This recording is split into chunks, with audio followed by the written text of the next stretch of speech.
نماز کے جس رکن کو ادا کرنے کی طاقت ہو وہ ادا کرنا واجب ہے. مثلا آپ قیام کر سکتے ہیں لیکن رکوع نہیں کر سکتے تو قیام کر لیجئے. آپ قیام نہیں کر سکتے لیکن رکوع کر سکتے ہیں تو رکوع کر لیجئے. آپ قیام اور رکوع کر سکتے، سجدے میں نہیں جا سکتے تو قیام اور رکوع تو پراپر کیجئے. سجدے کے لیے آپ کرسی پہ بیٹھ کے اشاروں سے نماز پڑھ لیجئے. اسی طرح بعض اوقات قیام نہیں ہوتا، جیسے رمضان میں قیام ہوتا ہے نا، قیام اللیل، تو آپ کیا کرتے ہیں، کچھ دیر کھڑے رہتے ہیں پھر بیٹھ جاتے ہیں. لیکن رکوع اور سجدہ آپ کر سکتے ہیں تو رکوع اور سجدہ کرتے جائیں، یہ نہیں کہ ایک دفعہ بیٹھے تو ہر چیز بیٹھ کے کر رہے ہیں. تو یہ یاد رکھیے کہ نماز کا جتنا رکن آپ ادا کر سکتے ہیں، اگر سارا وقت کھڑے نہیں ہو سکتے، آدھا بھی ہو سکتا تو آدھا کھڑے ہو جائے پھر بیٹھ جائیں. لیکن جب رکوع کا ٹائم ہے تو کھڑے ہو جائے پھر رکوع کر لیں. بیٹھ کر رکوع اور سجدہ کرنے کا طریقہ ابن عمر سے مروی ہے، وہ کہتے ہیں رسول اللہ صلی اللہ علیہ وسلم اپنے ایک بیمار ساتھی کی عیادت کے لیے نکلے، میں بھی آپ کے ساتھ تھا. جب اس کے پاس پہنچے تو کیا دیکھتے کہ وہ ایک لکڑی پر نماز پڑھ رہا ہے اور سجدہ کرتے وقت اپنی پیشانی اس پر ٹیکتا ہے. آپ صلی اللہ علیہ وسلم نے اس کی طرف اشارہ کیا تو اس نے لکڑی کو پھینک دیا اور اس نے تکیہ پکڑ لیا. تو رسول اللہ صلی اللہ علیہ وسلم نے فرمایا اس کو بھی ہٹا دو، یعنی تکیے کو. اگر تم استطاعت رکھتے تو زمین پہ سجدہ کرو، نہیں رکھتے تو اشارے سے پڑھو اور اپنے سجدوں کو اپنے رکوع سے زیادہ جھکاؤ. یعنی تکیے، تختے، کسی چیز پہ پڑھنے کی ضرورت نہیں، ٹیبل پہ کسی بھی چیز پہ سر رکھنے کی ضرورت نہیں. اور یہ حدیث یاد رکھیے.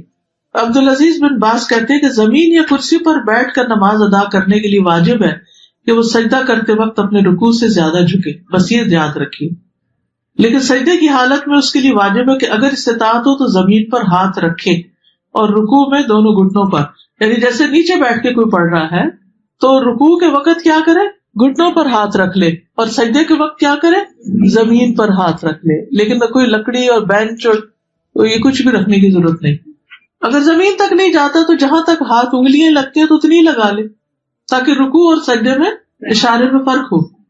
لیکن اگر استطاعت نہ ہو تو اپنے ہاتھ گھٹنوں پر ہی رکھے، جیسا کہ نبی صلی اللہ علیہ وسلم سے ثابت ہے کہ مجھے 7 ہڈیوں پر سجدہ کرنے کا حکم دیا گیا ہے. پیشانی، اور آپ نے ناک کی طرف اشارہ کیا، دونوں ہاتھ، دونوں گھٹنے اور پاؤں کی انگلیاں. اور جو شخص ایسا کرنے سے عاجز ہو اور کرسی پر بیٹھ کر نماز ادا کرے تو اس میں کوئی حرج نہیں. یعنی زمین پہ نہیں بیٹھ سکتا تو کیا کرے، کرسی پہ بیٹھ جائے. فاتقوا اللہ ما استطعتم. نبی صلی اللہ علیہ وسلم نے فرمایا اذا امرتکم بامر فاتوا منہ ما استطعتم. جب میں تمہیں کسی چیز کا حکم دوں تو تم اپنی استطاعت کے مطابق اس پر عمل کرو. رکوع اور سجود میں کمر جھکانے کا طریقہ. اگر کوئی شخص کمر جھکا ہی نہیں سکتا، بعض لوگوں کی بیک کی سرجری ہوتی ہے، جھکا ہی نہیں سکتے، تو وہ سر جھکا لے، گردن ہی جھکا لے. اور اگر اس کی کمان کی طرح پہلے سے ہی دوہری ہو تو ایسا لگتا ہے کہ رکوع کی حالت میں ہے تو جب وہ رکوع کا ارادہ کرے تو تھوڑا اور جھکے. بعض لوگوں کا کب نکل جاتا ہے نا، کبڑا جیسے ہوتا ہے، اس کی کمر پہلے ہی ایسے ہے تو وہ کیا کرے، تھوڑا سا اور سر جھکا لے. پھر سجدے کی حالت میں جتنا اس کے لیے ممکن ہو اپنے چہرے کو زمین کی طرف اور زیادہ قریب کرے، جتنا ممکن ہو نیچے تک جائے سجدے میں. یاد رکھیے کرسی پر بھی بیٹھے ہوئے جتنا آپ جھک سکیں جھکتے جائیں. اب صف میں کرسی رکھنے کا طریقہ. کرسی کو صف میں رکھنے کے متعلق علماء نے بیان کیا کہ جو شخص بیٹھ کر نماز ادا کرتا ہے اس کے لیے اس کی پشت معتبر ہوگی، چنانچہ نہ تو وہ صف سے آگے ہو نہ پیچھے ہو. مقعد وہ حصہ ہے جس پر جسم کا انحصار ہے، یعنی کرسی اس طرح رکھے کہ لائن میں اس کے کندھے دوسروں کے ساتھ لگ رہے ہوں، پاؤں نہیں. کیا رکھے، کندھے، سر یہ برابر ہونا چاہیے. اس لیے اگر نمازی ابتدا سے اختتام تک کرسی پر بیٹھ کر نماز ادا کرے گا، یعنی اول سے آخر بیٹھا ہی ہے، جیسے بہت سے بزرگ ہوتے ہیں نا، وہ کھڑے ہی نہیں ہوتے، بیٹھا ہی بیٹھا ہے، تو وہ اپنے بیٹھنے والی جگہ کو صف کے برابر کر دے گا. یعنی یہ جگہ صف کے برابر ہو جائے گی اور پاؤں کہاں ہوں گے، آگے نکلے ہوئے ہوں گے. اور اگر وہ کھڑا ہو کر نماز ادا کرے گا اور صرف رکوع سجدے کے وقت کرسی پر بیٹھے گا تو اس میں کھڑا ہوتے وقت صف میں برابر کھڑا ہوگا. کرسی پیچھے جائے گی، پھر کرسیاں الگ رکھی جائیں گی تاکہ وہ دوسروں کے لیے تکلیف کا باعث نہ بنے. عین بیچ میں کرسی نہیں رکھے کہ پیچھے والا کیا کرے گا. اور کرسی بھی ایسے ہے جو آگے پیچھے ہو سکتی ہو. کامن سینس ہے بالکل. اپنی پوری کوشش کے ساتھ جتنا کر سکتے ہو کر لو. نماز کے واجبات کو ادا کرنے کا قاعدہ یہ ہے کہ نمازی جس فعل کو سر انجام دینے کی طاقت رکھے اسے ادا کرنا اس پر واجب ہے، اور جس رکن کو ادا کرنے سے وہ عاجز ہو وہ ساقط ہے۔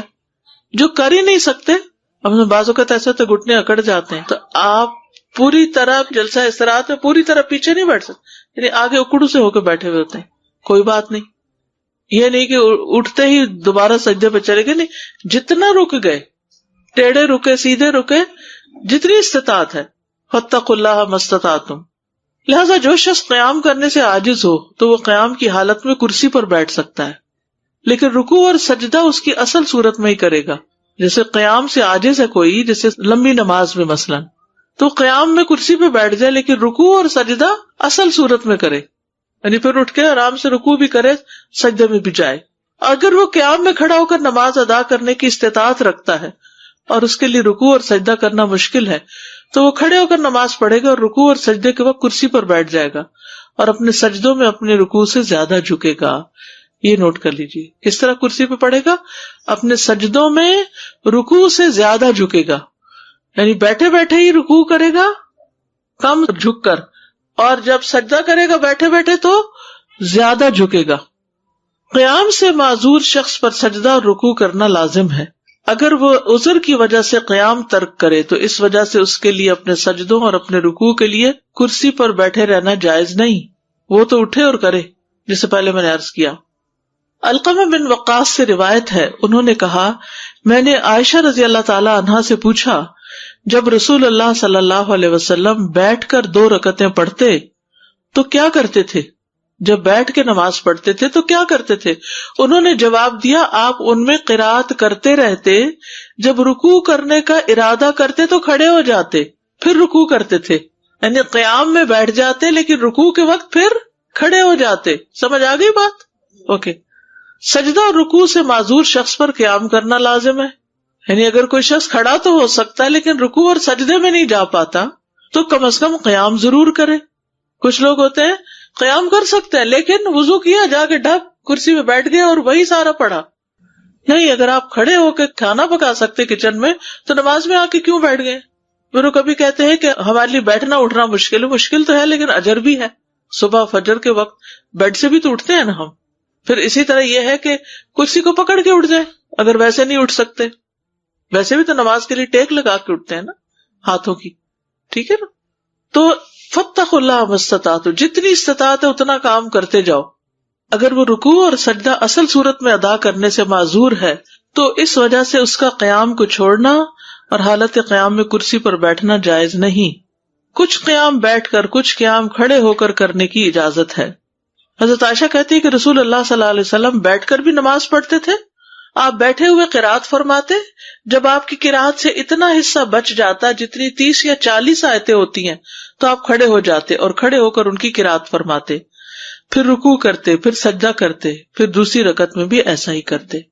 سہارا لے کے نماز پڑھنے کی اجازت، کرسی کا سہارا یا پھر کوئی ستون کا سہارا، دیوار کا سہارا۔ رسول اللہ صلی اللہ علیہ وسلم جب بڑی عمر کے ہو گئے اور جسم کچھ بھاری ہو گیا تو اپنی جائے نماز کے پاس آپ نے ایک ستون بنا لیا، آپ اس کا سہارا لے کر نماز پڑھتے تھے۔ جو قیام نہ کر سکے وہ بیٹھ کر نماز پڑھ لے، جو قیام نہ کر سکے وہ بیٹھ کے نماز پڑھ لے۔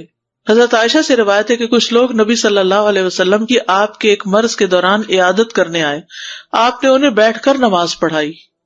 شوکانی کہتے ہیں کہ اگر کوئی شخص کسی عذر کی بنا پر قیام کی استطاعت نہ رکھے تو بیٹھ کر نماز ادا کر لے، اور جو شخص عذر کی بنا پر بیٹھنے سے بھی قاصر ہو وہ پہلو کے بل لیٹ کر نماز ادا کر لے۔ اگر ٹیک لگا کے کر سکتا تو ٹیک لگا کے کر لے۔ کچھ ایسے معذور ہو جاتے ہیں نا کہ جو بیٹھ نہیں پاتے، بزرگ ہوتے ہیں، تو ان کو ٹیک لگوا دے۔ عمران بن حسین رضی اللہ عنہ کہتے ہیں کہ مجھے بواسیر کا مرض تھا، پائلز تھے، تو میں نے نبی صلی اللہ علیہ وسلم سے نماز کے بارے میں دریافت کیا۔ آپ نے فرمایا، کھڑے ہو کر نماز پڑھو، اگر تمہیں اس کی بھی طاقت نہ ہو تو بیٹھ کر ادا کرو، اور اگر اس کی بھی طاقت نہ ہو تو پہلو کے بل لیٹ کر پڑھ لو، یعنی کرسی پہ نہیں بیٹھ سکتے، چارپائی پہ نہیں بیٹھ سکتے تو لیٹ جاؤ، سائڈ پہ پڑھ لو۔ جیسے بھی حالات ہو کسی بھی حال میں نماز چھوڑنا جائز نہیں، بلکہ مکلف پر واجب ہے کہ اپنے تمام حالات میں، اپنی تندرستی میں بھی، اپنی بیماری میں بھی نماز کی شدید خواہش رکھے، کیونکہ نماز اسلام کا ستون ہے اور شہادتین کے بعد تمام ارکان میں سب سے بڑا رکن ہے. کسی مسلمان آدمی کے لیے فرض نماز کو چھوڑنا جائز نہیں. سبحانک اللہم و بحمدک اشہد ان لا الہ الا انت استغفرک و اتوب الیک.